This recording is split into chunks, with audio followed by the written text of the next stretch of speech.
సేమియా సగ్గుబియ్యం పాయసాన్ని చాలా సింపుల్గా అండ్ టేస్టీగా ఎలా చేయాలో చూసేద్దాం రండి. ముందుగా అరకప్పు సగ్గుబియ్యాన్ని నీళ్లు పోసి నానబెట్టుకోవాలి 15 నిమిషాల పాటు.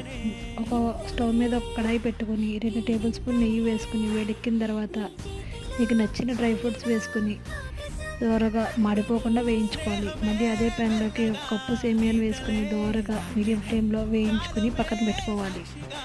ఇప్పుడు ఒక కప్పు నీళ్లు పోసుకొని నానబెట్టుకున్న సగ్గుబియ్యాన్ని కూడా వేసుకొని ఒక పొంగు వచ్చిన తర్వాత 2 కప్పులు కాచి చల్లారపెట్టిన పాలు వేసుకొని ఒక పొంగు వచ్చిన తర్వాత వేయించుకున్న సేమియాను వేసుకొని ఎక్కువ ఓవర్ కుక్ అవ్వకుండా ఉడికించుకొని ఒక కప్పు పంచదార వేసుకుని అంతా కలుపుకొని చివరిలో ఒక టీ స్పూన్ ఇలాచీ పౌడర్ వేసుకొని అంతా ఒకసారి కలిపి డ్రై ఫ్రూట్స్ వేసుకుని చల్లారిన తర్వాత ఒక కప్పు పాలను పోసుకుని అంతా కలుపుకుంటే ఎంతో టేస్టీ అయిన సగ్గుబియ్యం సేమియా పాయసం రెడీ.